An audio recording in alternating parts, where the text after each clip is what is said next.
Batizado de Pitbull pelo paizão presidente, Carlos Bolsonaro, ou Carluxo para os mais íntimos, deve estar miando. Por decisão do ministro Alexandre de Moraes, do STF, a Polícia Federal realizou nesta quarta-feira, dia 27, várias operações no âmbito do inquérito do Supremo Tribunal Federal que apura, investiga os crimes das fake news, das chamadas fake news. Ao todo foram 29 mandados de busca e apreensão que podem revelar como funciona e quem financia essa fábrica de mentiras. E como também é bancado o chamado Gabinete do Ódio, que muitos garantem que é liderado pelo vereador Carluxo Bolsonaro. A relatora da Comissão Parlamentar Mista de Inquérito das Fake News, a deputada federal Lídice da Mata, do PSB da Bahia, inclusive já solicitou ao Supremo que compartilhe as provas colhidas. Aspas, teremos agora novos elementos que ajudarão a desmontar essa rede de ódio, inverdades e impunidade que vem ameaçando a própria existência da democracia no Brasil. Em dezembro passado, uma bolsonarista arrependida, a deputada federal Joyce Hasselmann, do PSL de São Paulo, já havia revelado à CPMI das fake news que os filhotes do presidente Bolsonaro comandavam essa ação criminosa nas redes sociais. Agora, com as apreensões da Polícia Federal, as provas contra os filhotes mimados do presidente poderão vir à tona, a conferir. Além disso, as provas colhidas nesse inquérito do Supremo ainda poderão influenciar o julgamento do Tribunal Superior Eleitoral, TSE, que está analisando os supostos crimes cometidos na campanha eleitoral de 2018. Essas provas podem colocar em dúvida a lisura do escrutínio, explica Eugênio Aragão, que hoje advoga para o PT nesse caso. Alexandre de Moraes, inclusive, ordenou a quebra de sigilo bancário e fiscal dos empresários e bolsonaristas que financiaram a difusão das fake news entre julho de 2018 e abril de 2020. A investigação do período de campanha eleitoral pode revelar o esquema milionário e criminoso que elegeu o fascista Jair Bolsonaro. Também há a conferir. Apesar de seguir em segredo de justiça, os mandados de busca e apreensão já revelaram alguns dos envolvidos nesses crimes. Eles podem ser divididos em 3 blocos, em 3 grupos. O dos ricaços empresários, que financiam a produção e o impulsionamento dessas postagens, memes, no Facebook, no WhatsApp e em outros aplicativos. O dos produtores desses conteúdos mentirosos, o que é formado por um bando de blogueiros, youtubers, fascistas, olavetes, e a dos políticos que ajudam a criar o clima de instabilidade no país propício à disseminação dessas mentiras e dessas ações antidemocráticas. Vamos conferir alguns desses nomes. Entre os empresários financiadores, o destaque evidente é do Luciano Hang, o patético e espalhafatoso dono da rede de lojas Havan, é hoje um dos bolsonaristas mais ativos do país. Ele é amigo íntimo do presidente, que inclusive tem dado uma mãozinha, tem prestado alguns favores palacianos ao empresário. No caso específico das fake news, o velho da van, como é chamado, aparece em várias postagens com suas roupas ridículas e suas postagens de ódio. Ele tem cerca de 4,5 milhões de seguidores nas redes sociais. Recentemente, através do portal de transparência do próprio Facebook, descobriu-se que ele aumentou a propagação da convocatória para atos que aconteceram em Brasília, no dia 15 de março, contra o Congresso Nacional e contra o Supremo Tribunal Federal, pelo fechamento. A operação de busca e apreensão contra o empresário fascista se deu na sua casa e no seu escritório, lá em Brusque, em Santa Catarina. Outro empresário, Edgar Corona, esse aí é o dono da milionária rede de academias Smart Fit. Esse fascistinha já trocou mensagens nas redes sociais confessando que pretendia impulsionar vídeos no Facebook contra o Congresso e o Supremo. Impulsionar é pagar grana, dá muita grana. Em fevereiro, a Folha de São Paulo revelou algumas dessas mensagens que sugerem que o empresário financiou as redes bolsonaristas de fake news. A operação da PF contra esse empresário foi realizada na sua mansão em São Paulo. Outro empresário, Otávio Facuri, esse é um investidor que virou alvo das operações por ter declarado em um grupo de WhatsApp que financiaria caminhões de som nas manifestações contra o Congresso e o Supremo do dia 15 de março. Ele afirmou na ocasião: não vou deixar esses canalhas derrubarem esse governo. É um prepotente ricaço. A operação de busca e apreensão, no seu caso, foi realizada em sua casa e escritório em São Paulo. Agora vamos pegar os difusores de ódio e de fake news. Aqui vale destaque o tal do Alan dos Santos. Esse blogueiro aloprado edita o site Terça Livre, um dos mais hidrófobos da internet.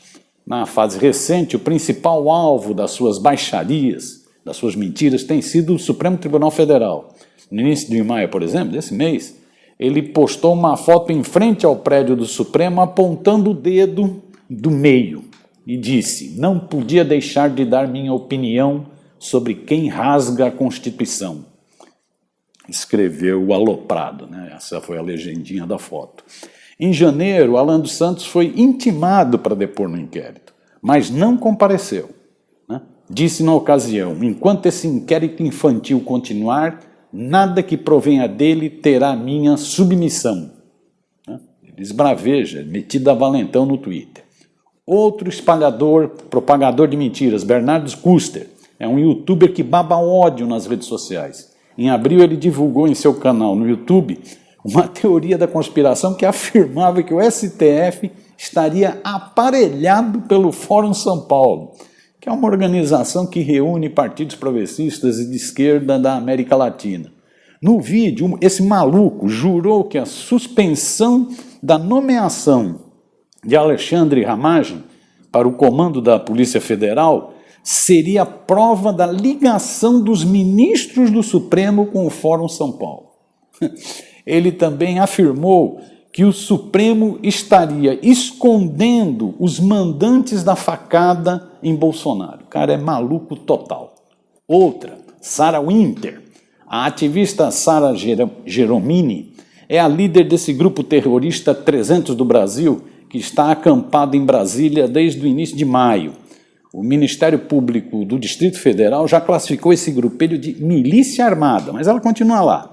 Através das redes sociais, a provocadora Sarah Winter prega a realização de atos de vandalismo contra o presidente da Câmara, contra os ministros do Supremo. É uma provocadora. Após a operação de busca e apreensão ontem em seu apartamento em Brasília, a fascistinha ainda desafiou Alexandre de Moraes em vídeo na internet. Diz ela: eu queria trocar soco com esse filho da puta arrombado. Pena que ele mora em São Paulo. Se estivesse aqui, eu estava lá na porta da casa dele, convidando ele para trocar soco comigo. Você me aguarde, Alexandre de Moraes. O senhor nunca mais vai ter paz na vida. A gente vai infernizar a tua vida. A gente vai descobrir os lugares que o senhor frequenta. A gente vai descobrir quem são as empregadas domésticas que trabalham para o senhor. A gente vai descobrir tudo da sua vida, até o senhor pedir para sair. O sujeito é muito provocador. Já o time dos parlamentares, o terceiro bloco, parlamentares bolsonaristas, vale destacar Kia Kissins, é a procuradora aposentada e deputada federal pelo PSL do Distrito Federal. Ela é uma fascista convicta. Né? Pelas redes sociais, ela vive atacando a democracia, os pilares da democracia brasileira e sugerindo intervenção militar, golpe militar. Nessa segunda-feira, dia 25, por exemplo, ela acusou o ministro Celso de Mello de ter um plano para abalar a confiança dos eleitores de Bolsonaro. Né? Não apresentou qualquer prova, evidência disso, como geralmente ela faz, como geralmente ela procede. Outra, Carla Zambelli, A deputada federal do PSL de São Paulo é hoje uma das principais estafetas do capetão. Ela até rompeu com seu padrinho de casamento, né, o Sérgio Moro, para defender o capetão. Recentemente, afirmou em entrevista à rádio Jovem Pan que acredita que Alexandre de Moraes tem ligações com o PCC, com a organização criminosa PCC, mas não apresentou qualquer evidência. Isso é uma deputada. Outro deputado, Cabo Júnior Amaral, ele é deputado federal também do PSL em Minas Gerais. Tem participado de vários atos fascistas pelo fechamento do Congresso e do STF. Ao saber que seu nome aparecia no inquérito, ele ainda provocou, nesta quarta-feira, dia 27, aspas, repudio com veemência essa clara ilegalidade. Com a credibilidade que eles, o Supremo, gozam, vão me promover e mais nada. Disparou. Provocadorzinho, né? Outro, Daniel Silveira, esse é famoso, deputado federal hoje do PSL do Rio de Janeiro, ele ficou famoso por quebrar a placa em homenagem à vereadora assassinada Marielle Franco. É um truculento sujeito. Pelo Twitter ele vive disparando notícias falsas e convocando atos contra a democracia. No final de abril, por exemplo, ele participou do protesto em Brasília contra Rodrigo Maia. Outros dois deputados estaduais de São Paulo, Douglas Garcia, do PSL, né, que vive impulsionando convocatórias para atos fascistas, né, pelo Facebook, um dos assessores dele, né, desse parlamentar, confirmou que, recentemente que pagou para aumentar a propagação dessas mensagens. Né, em um vídeo, ele mesmo aparece berrando e xingando os ministros do Supremo. E o outro deputado estadual do PSL aqui de São Paulo, que também está arrolado no inquérito, é o provocador Gil Diniz. Outro deputado federal, Felipe Barros, que é do PSL do Paraná, se adora destilar veneno nas redes sociais contra os ministros do Supremo. Ele também já se referiu a alguns membros do Ministério Público Federal como gangsters.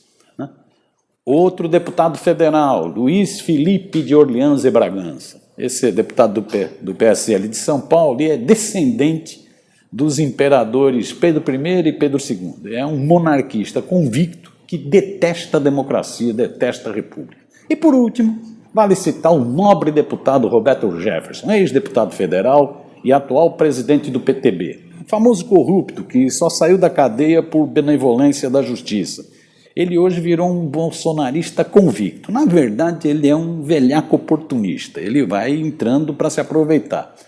Recentemente, ele postou uma foto no Twitter com um fuzil para atacar o STF. Em entrevista à Rádio Gaúcha, ele afirmou que o Supremo estaria arquitetando um golpe contra o Bolsonaro. E rosnou: a toga não é mais forte que o fuzil. É essa turma que está nesse inquérito. Vamos ver o que vai dar.